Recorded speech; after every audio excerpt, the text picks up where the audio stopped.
श्री प्रियादास जी ने इष्ट परिवर्तन की इस घटना का अपने कवित्व में इस प्रकार वर्णन किया है।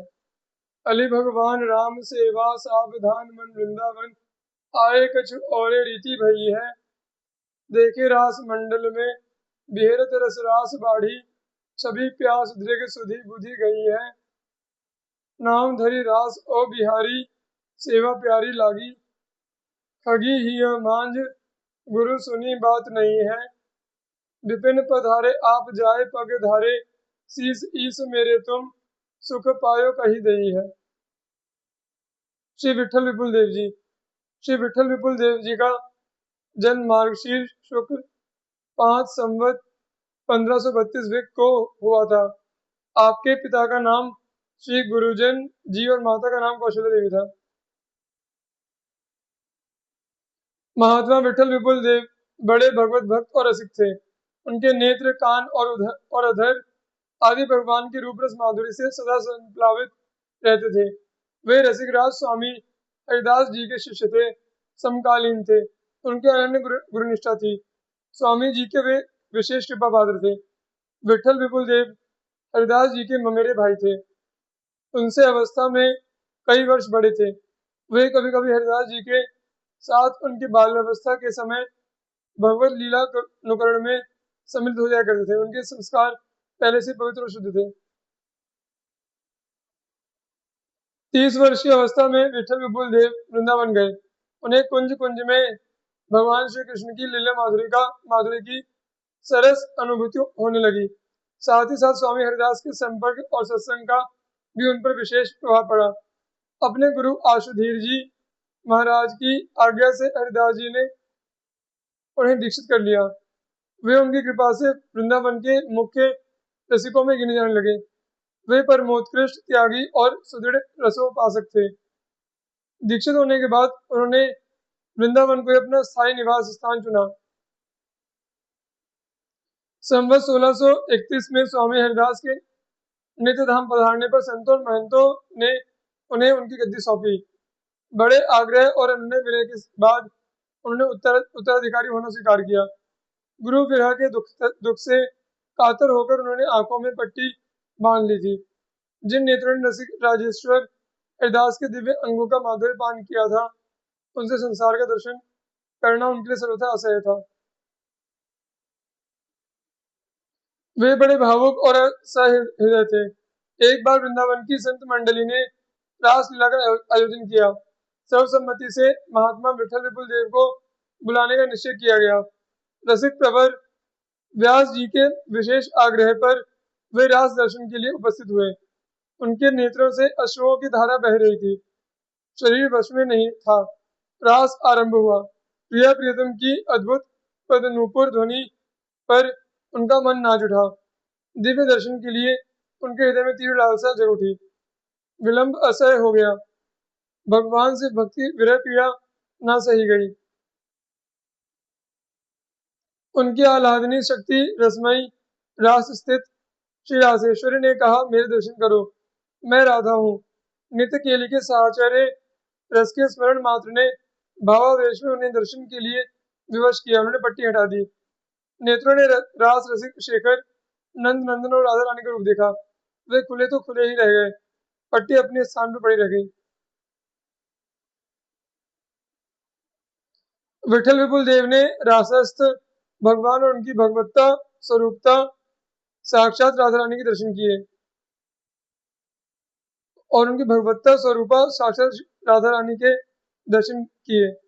उनके अधरों पर स्मरण था, हे रासेश्वरी, तुम करुणा करके मुझे अपनी नित्य लीला में स्थान दो। अब मेरे प्राण संसार में नहीं रहना चाहते हैं। बस वे नित्य लीला में सदा के लिए सम्मिलित हो गए। उनकी रसोपासना ने पूर्ण सिद्धि अपनाई। वे भगवान के रास रस के सच्चे अधिकारी थे। रसिक संत और विरक्त महात्मा थे। भगवान ने उन्हें अपना लिया। कितना बड़ा सौभाग्य था उनका। श्री प्रियादास जी ने विठल विपुल देव जी के नित्य लीला प्रवेश की घटना का वर्णन इस प्रकार किया है।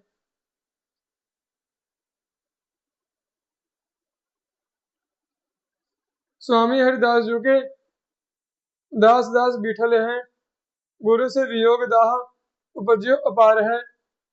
रास के समाज में विरज विराज सब भक्तराज, बोली के पठाए आए आज्ञा बड़ो भार है।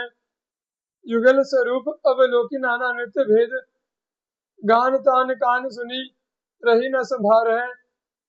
मिली गए वाही ठौर पायो भावतन, और कहे रस सागर जो ताको यूं विचार है।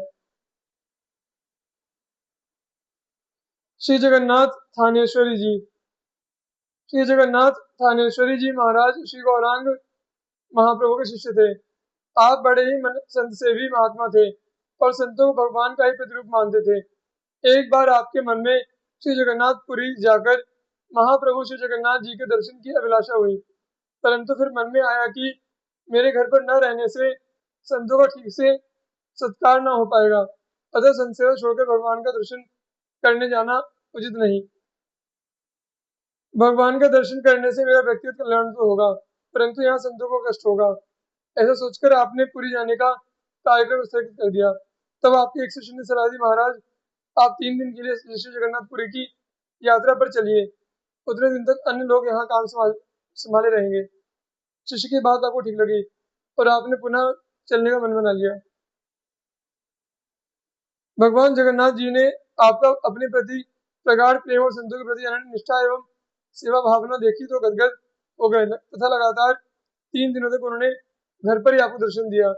संत सेवा के इस तरह के प्रताप और भगवत कृपा को देखकर आपने पुनः यात्रा स्थगित कर दी और संत सेवा में लगे रहे। श्री प्रियदास जी श्री थानेश्वरी जी पर श्री जगन्नाथ स्वामी जी की कृपा का वर्णन इस प्रकार करते हैं। महाप्रभु पार्षद थानेश्वरी जगन्नाथ नाथ को प्रकाश घर किया, दिना 3 देखियो है। भय शिष्य जान आप नाम कृष्णदास धरियो, कृष्ण जू कहत सबे आदर विसेक्यो है। सेवा मन मोहन जू कूप में जनाई दई, बाहर निकासी करी लाड़ और लेख्यो है। सुत रघुनाथ जू को स्वप्न में श्लोक दान, दया के निधान पुत्र दियो प्रेम पेख्यो है। श्री भगवान ने गीता में कहा है कि जो मुझे जिस भाव से भजता है मैं भी उसे उसी भाव से भजन करता हूँ। महाभारत में एक उदाहरण आता है कि भीष्म पितामह शरशैया पड़े हुए भगवान श्री कृष्ण का ध्यान करते थे और इधर भगवान श्री कृष्ण भी ध्यानावस्था में अपने भक्त भीष्म का ध्यान करते थे। भगवान का वैसा ही भाव श्री जगन्नाथ थानेश्वरी जी के प्रति भी था। एक बार श्री थानेश्वरी जी महाराज ने अपने आराध्य श्री ठाकुर मनमोहन जी का वसंत श्रृंगार किया। उस समय प्रभु की कृपा, प्रभु की अद्भुत सौंदर्यमय छवि का अवलोकन कर आप भाव विभोर हो गए और आपकी ध्यान समाधि लग गई। उस अवस्था में भी आप प्रभु की उसी मनमोहनी छवि दर्शन कर रहे थे। आपकी इस तन्मयता को देखकर भगवान भी मुग्ध हो गए और आपकी भाव दशा का दर्शन करने में तन्मय हो गए। उस समय भगवान कीट भृंग न्याय से थानेश्वर जी का दर्शन करते हुए थानेश्वर जी की स्वरूप हो गए। यहाँ तक कि उसी समय थानेश्वर जी का एक शिष्य उनका दर्शन करने आया तो उसे यह देखकर आश्चर्य हुआ कि गुरुदेव यही आज भगवत विग्रह के सामने विराजमान है। वस्तुतः भगवान की तन्मयता के कारण उनके विग्रह का स्वरूप थानेश्वरी जी का ही स्वरूप हो गया था। धन्य है ऐसे भक्त और धन्य भगवान की भक्त वत्सलता।